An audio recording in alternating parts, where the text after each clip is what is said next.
අපිල් එලියා වෙළඳපොලේ අඩුම මිලකට රුපියල් 160යි.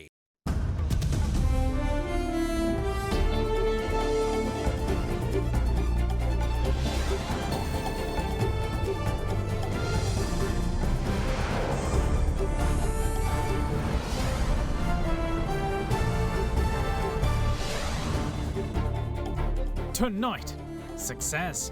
No deaths among COVID patients who opted for home treatment. First in the world, Sri Lankan expert makes a COVID discovery. So this condition is the very early stage of lung damage, have the tendency to develop secondary bacterial pneumonia. Mounting woes, MP Rishad Badudin named as the fifth suspect in Ishalini's death. Quite a jump. The Colombo Stock Exchange records the highest turnover for the second quarter. The daily turnover marked the highest value for the quarter at 10.8 billion. All that and much more coming up on First at 9. This Monday, the 23rd of August, 2021. ඒ කියන්නේ Lifebuoy අවස්ථා 10කදී ලෙඩ රෝග 10කට හේතු වන virus ඇතුළු විෂ බීජවලට එරෙහිව සටන් කරනවා කියලා. From AdaDerana, this is AdaDerana First at 9. Live from Studio 24 in Colombo. Good evening and welcome to First at 9. I'm Dhammika Kanaka. Now then, health officials today confirmed that all COVID patients who have opted for home treatment have predominantly recovered and that there have been no deaths among them. Acting Director of the Tertiary Care Services at the Ministry of Health, Dr. Ayanti Karunaratne said that since the program was launched in the Western Province and expanded across the island, over 26,000 patients have availed the service so far. In the meantime, 194 COVID-related deaths were confirmed to have occurred yesterday. The country's new COVID-19 cases and fatalities are on the rise. However, the one positive that has stayed constant since the start of this year is the vaccination program. Health officials are on the verge of achieving the first target with the partial vaccination of the country's population of over 30s by September. As of last evening, 12,096,630 people, majority of whom above the age of 30, had been partially vaccinated. From that number, 5,664,905 persons are fully immunized. The government has also prioritized vaccinating those above 60 years of age. But for quite some time, there has been a reluctance to obtain the jab from people within that age group. Another section of society which was vaccine shy was people suffering from underlying health conditions. As highlighted recently, one of the reasons for that is the fear of it interfering with their medications. But now, it has become more abundantly clear that there is no ground for such fears as a medication is a must even after vaccination. ඔබට සංකූලතා තියෙනවා නම් ඒ කියන්නේ අපිට දියවැඩියාව අදිරුධිර පීඩනය ඒවට අදාළ ප්‍රතිකාර අනිවාර්යයෙන්ම ගත යුතුයි. ඒක ඉතා පැහැදිලිව ප්‍රකාශ කරනවා.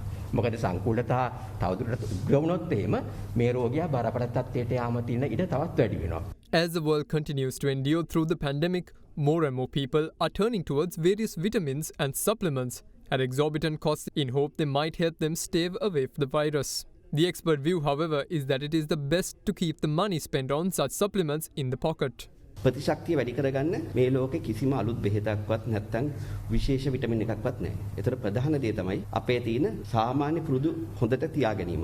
පළවෙනි සාමාන්‍ය පුරුදු තමයි ආහාර පුරුදු. ඊළඟට තමයි අපි සජලනීය වෙනවද කියලා. අපි කොච්චර වතුර පාවිච්චි කරනවද කියන එක. ඊළඟට තමයි හොඳ නිින්ද. ඒ වගේම තමයි අපිට අවශ්‍ය ව්‍යායාම ප්‍රමාණය කරනවද කියන එක. අවසාන වශයෙන් අපේ මානසික සෞඛ්‍ය පාව බලපානවා මේකට. කවුරු හරි ගොඩාක් මේ සම්බන්ධ පා ස්ට්‍රෙස් වෙලා ඉන්නවනම් ඒක පාව බලපානවා තමගේ ප්‍රතිශක්තිය අඩු වීමට. පෝෂණය ගැන මුලින්ම කියන්න තියෙන්නේ මේ කොවිඩ් වලින් බේරෙන්න විශේෂ මැජික් කෑමක් නැහැ. In the meantime, there was yet another boost to the island's vaccination efforts today. 76,000 doses of the Pfizer vaccine touched down at the Bandaranaike International Airport. So far, the country has received 486,000 doses of the jab. What's more, State Minister of Production, Supply and Regulation, Professor Channa Jayasomana confirmed that a consignment of 1 million doses of the Sinopharm vaccine is expected in the island tomorrow. The Chinese embassy in Colombo meanwhile noted that Sri Lanka will be provided with another 2 million vaccine doses before the end of this month. Despite the prevailing quarantine curfew, vaccinations continue across the island. 52,417 people were given the jab yesterday, with priority given to people over the age of 60. 6,849 first doses of the Sinopharm vaccine and 14,110 of its second dose were rolled out yesterday. Meanwhile, 890 people received the first dose of the Covishield vaccine, while 87 were given its second dose. The second dose of the Moderna jab was also among yesterday's vaccine rollout, with 30,274 people being given it. The Moderna first dose was also given to 15 people. In the meantime, Sri Lanka saw yet another unwanted record set in the country yesterday. There were over 4,000 new cases in the island for the first time since the pandemic hit the country's shores. 4,304 new infections in total were confirmed in the island yesterday, going way beyond the previous daily high of 3,884 cases. It is just as well that there is a program in operation to treat asymptomatic COVID patients or those with mild symptoms at home.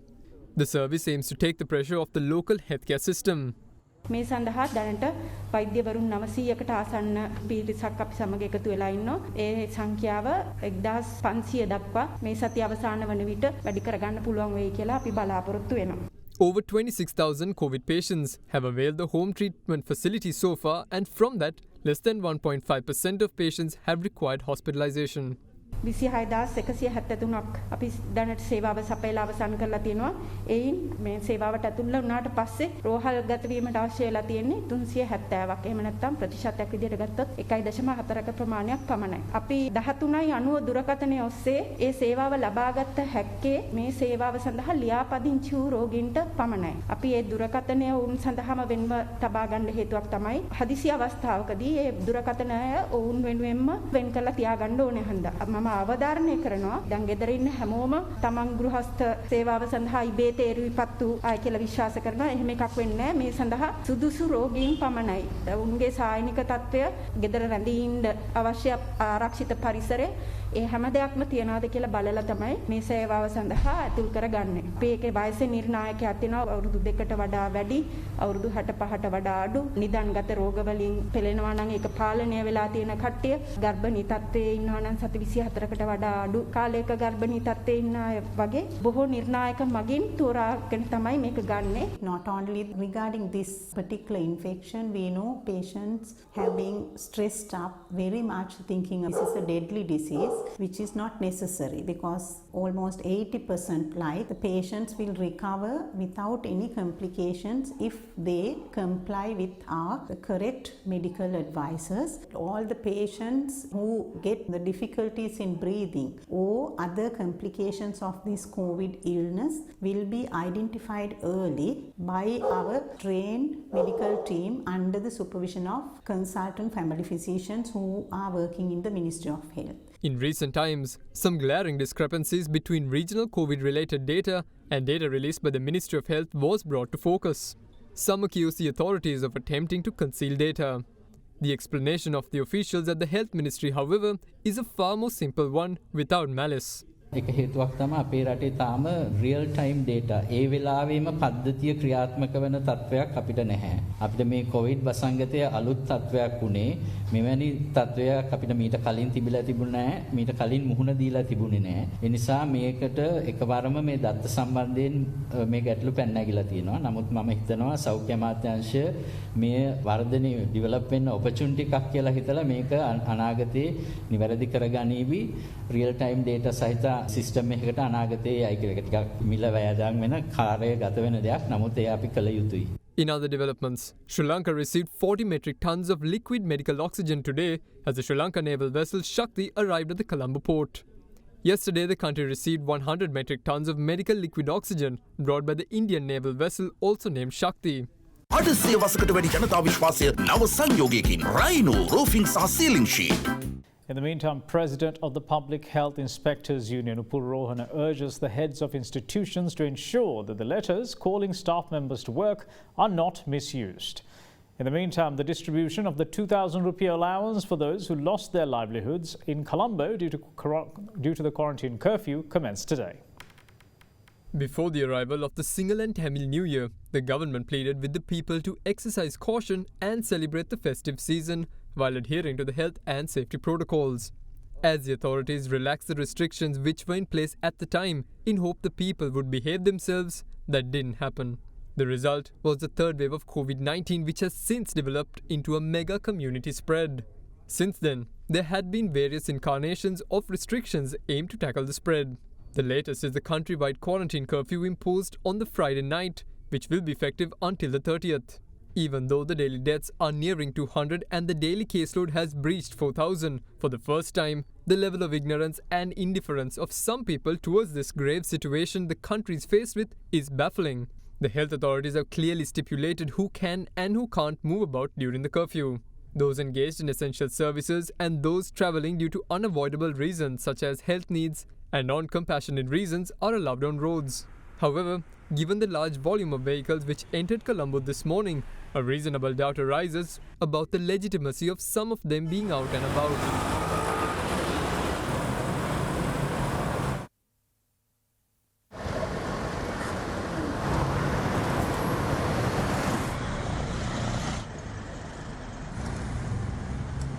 අත්‍යවශ්‍ය පෞද්ගලික සහ රාජ්‍ය ආයතන වලට අපි අවධානය යොමු කරනවා. තවදුරටත් ඔවුන්ගේ ආයතන තුළට කැඳවාගත යුත්තේ අවම සේවක පිරිසක් ඔවුන්ගේ සේවාව පවත්වාගෙන යාම සඳහා.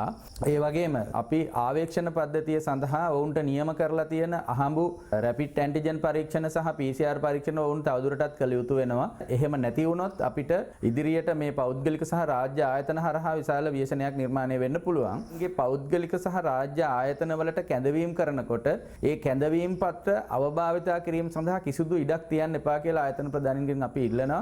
තවදුරටත් අපිට පේන්න තියෙනවා යම් යම් අත්‍යවශ්‍ය සේවාවලට මුවා වෙලා පිරිස් අනවශ්‍ය විදිහට සෞඛ්‍ය උපදෙස් කඩ කරමින් ඇතැම් ප්‍රදේශවල සැරිසරනවා. In the meantime, people travelling through the Dodangoda town in Kalutara were subjected to rapid antigen tests by the police as well as the MOH office in the area. Out of 100 people tested, 30 were COVID-19 positive. This lockdown was a difficult decision to make. It has left millions of daily wage earners with no way of income. The curfew has also slowed down the country's economic activities, with some sectors coming to a complete standstill. The lockdown may save lives, but in the long run, the social and economic costs are enormous. In this backdrop, there are scenes of this nature as well. A religious festival was held at a Kovil in the area of Bogahavat in Hatton yesterday, with a considerable participation of people. Within that small space, people there don't seem to have cared too much about the health and safety protocols. Meanwhile, the distribution of the 2,000 rupee allowance for families which lost their livelihoods in the Colombo district due to the curfew began today. The central bank has allocated 467 million rupees to provide the allowances for the eligible in the Colombo district. The allowance is expected to be distributed among 250,000 people during the first round. Further, the 200 rupee allowance was also given to people in the Kalutara district. In the meantime, the Palyaguda fish market will remain open from today for wholesale trade.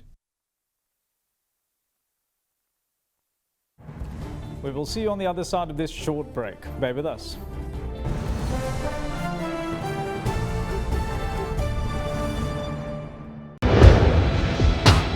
Big 3.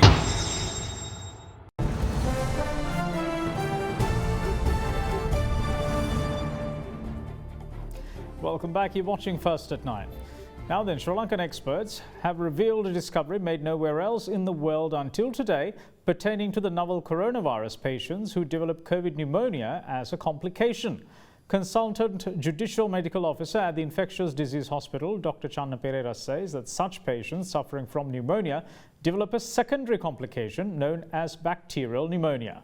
He said that the patients in the initial stage of pneumonia have a chance of reversing the situation and therefore stand a better chance of recovering from the infection. Sri Lanka's COVID deaths have been on a gradual rise in the recent past. It is the general understanding that many of the fatalities occur among immunocompromised people and those above the age of 60.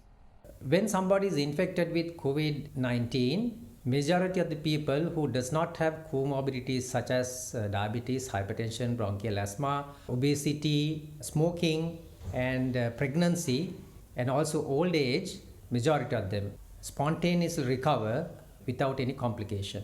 The persons who have comorbidities are more prone to get complications such as pneumonia and the condition which is called pulmonary thromboembolism due to formation of deep vein thrombosis.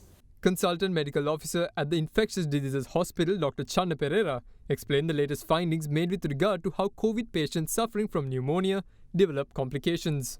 So far, we have performed over 100 postmortem examinations. Out of these cases, we have noticed about 30% of deaths have resulted due to COVID pneumonia, and a minor percentage has died as a result of a hypercoagulable state, that is increased clotting ability of blood, where the blood clots form in the veins of the calves, which get dislodged and get lodged in the lungs, causing a condition called pulmonary thromboembolism.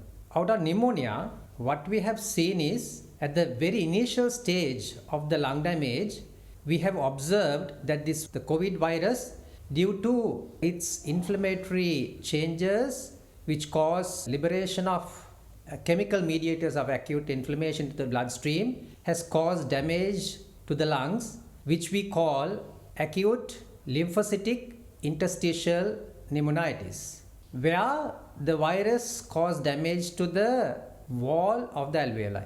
The wall of the alveoli is formed by type 1 and type 2 pneumocytes.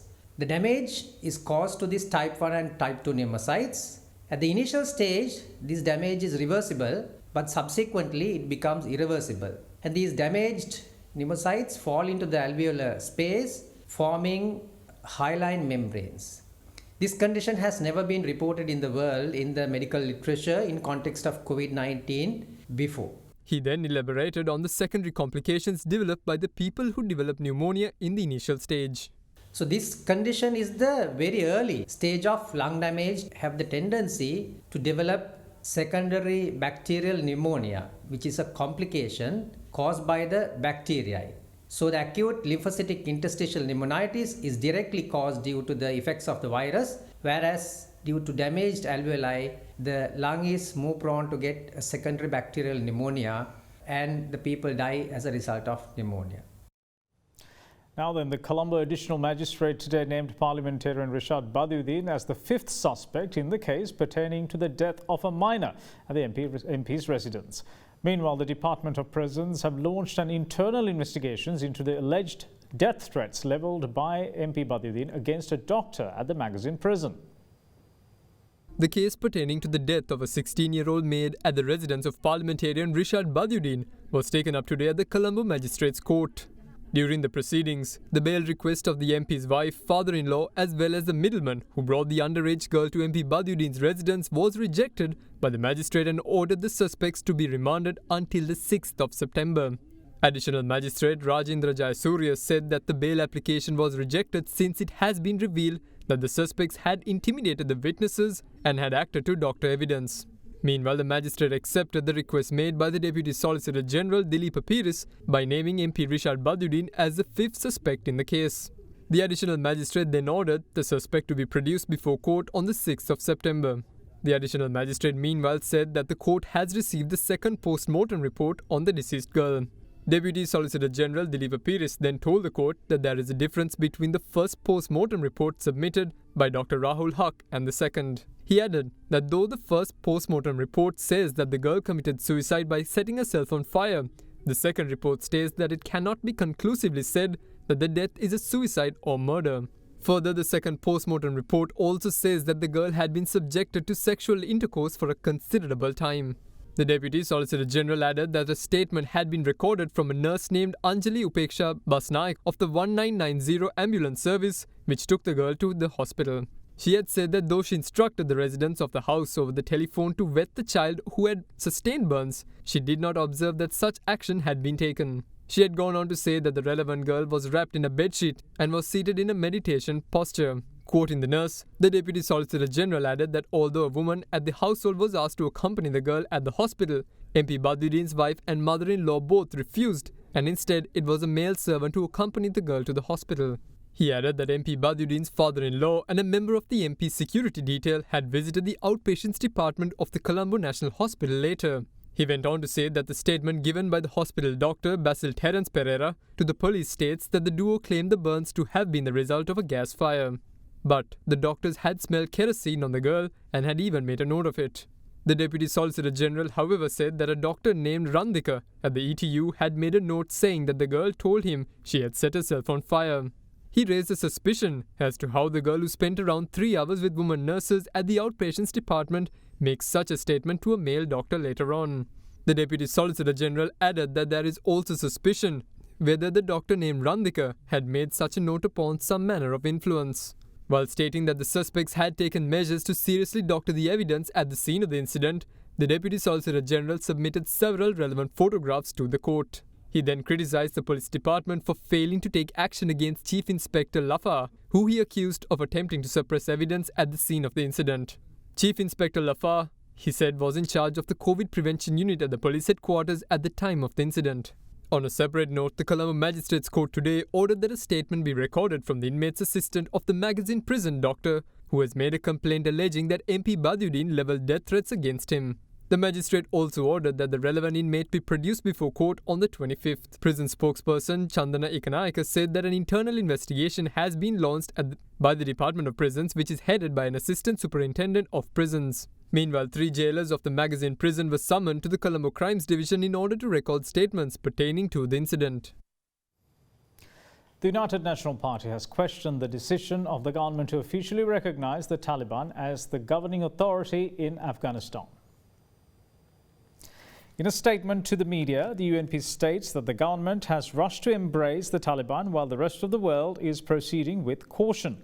It also raises concerns over the Taliban's continued mistreatment of women and says that the decision by the government to recognize the Taliban has left the country a laughingstock in the international stage. The statement goes on to say that had the government withheld their recognition of the Taliban, Sri Lanka could have influenced the direction that the SARC takes pertaining to Afghanistan. However, it says that this misstep by the government has left the country with little bargaining power in the regional politics. We will see you once more on the other side of this break. Stay with us.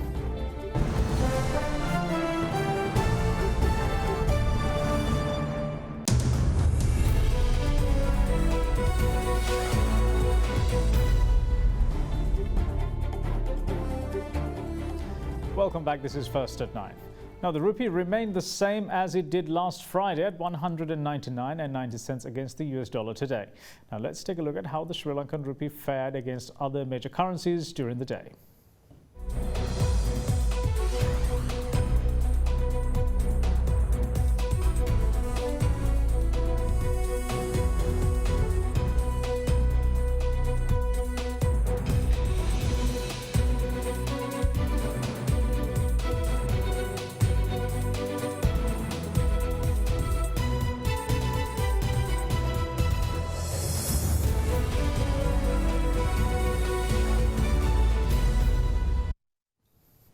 Now then, the Colombo Stock Exchange recorded a 10 billion turnover today, showing market resilience despite the curfew imposed to combat COVID-19. Head of Market Development at the Colombo Stock Exchange, Niroshan Vijayasundara, says that the investors have embraced the delivery versus payment system launched at the stock market. The Colombo Stock Exchange achieved a significant milestone today, despite a 10-day curfew being imposed island-wide. The all-share price index crossed the 8,400 psychological mark to end at 8,479.65. The S&P SL20 index too ended 96.52 points stronger at 3,148.16. Further, the market recorded a stunning turnover of 10.8 billion rupees. The turnover last crossed the 10 billion rupee mark to end at 23 billion rupees on the 1st of February this year. The daily turnover marked the highest value for the quarter at 10.8 billion. We are pleased with the market activity of 2021, so far reaching a milestone of an all-time high value of 590.3 billion total market turnover, and the ASPI also gaining 24.5% year to date. The CSE implemented the delivery versus payment settlement mechanism last week, and we are pleased that all market participants have embraced the new trading system and its operating infrastructure. The increased market participation and growth indicating the continuing confidence placed by investors on the stock market and its development initiatives.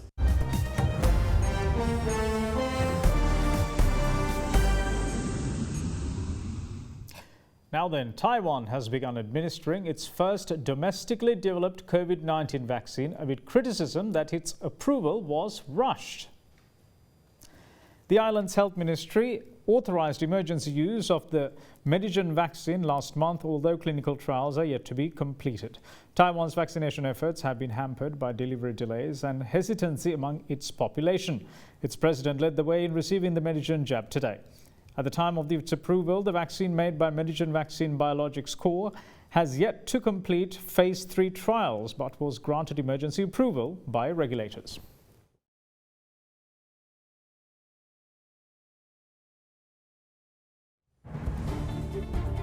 And that's it from all of us here at First at 9. Thanks for watching. Bye-bye.